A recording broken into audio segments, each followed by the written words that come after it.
Do you guys ever hear about what our people did, led by the Greek Orthodox Christian Church during the Holocaust? Well, yeah, I heard that our Archbishop of Greece, the Damaskinos, was the only national religious leader to publicly speak out against the Holocaust in a Nazi-occupied country. Yeah, that's true.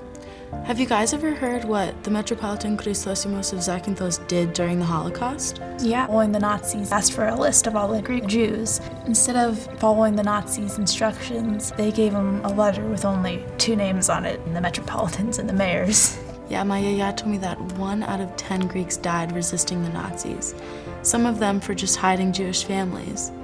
But then, how did over 50,000 Greek Jews in Thessaloniki, Greece lose their lives? All I know is that at the Holocaust Memorial Museum, it says that the thought of escape was there, but that they didn't know that they were going to these killing centers. So they stood with their families instead of escaping. But there was also that controversial rabbi, Zvi Koretz, who reportedly helped with the roundup of the Greek Jews.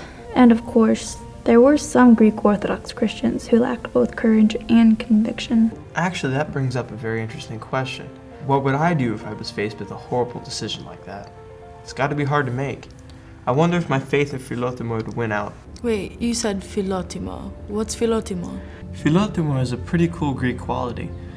Technically, it means a love of honor and doing the right thing. Here, watch.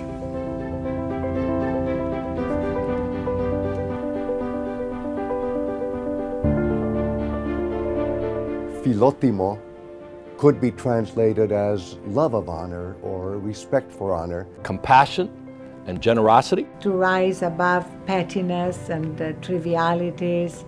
You think of the golden rule, and you treat others as you would want to be treated. It embodies that rule, but then takes it almost to an even higher level, like almost reach beyond what you would expect or want for yourself and do even better. The Greek spirit of doing what's right and what's honorable, even when one's own interests and maybe even one's own life are placed in peril. Don't you have the philotimo to assist the people who are in need? It really ultimately means what it is to live a good life. I don't think I've heard the word before, but I've definitely seen it amongst my friends and family.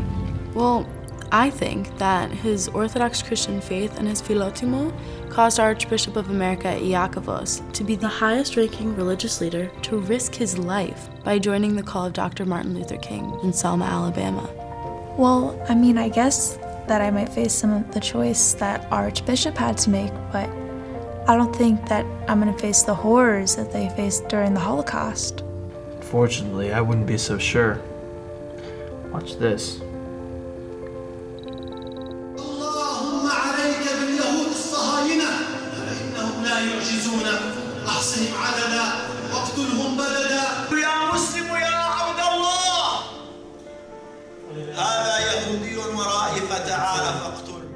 Wow, I had no idea that such anti-Semitism exists today. And you'll remember seeing on TV, ISIS beheaded 21 Coptic Orthodox Christians simply for not denouncing their faith.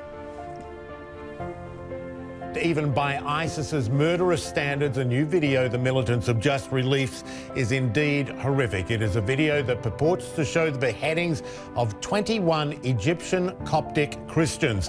Almost as disturbing, this one purports to come not from Syria or Iraq, but from a new location, Libya. Well, that links me back to your question you asked earlier. I mean, what would I do in this split second? Would I risk mine and my family's lives to help save another person's family from being hunted down? I hope my faith in philotimo would win out, but probably fear for my family's life. Well, if you think about it, picture the smiling faces of the Greek Jews of Zakynthos who did not experience the Holocaust versus those who were sent to the concentration camps. It's not simple and it's not an easy question. I mean, how many people would put their life and their family's lives in jeopardy for strangers? I mean, what would I do? I really don't know, and I probably won't know until I'm faced with such a horrible decision. I hope I know how I would react. And you should too.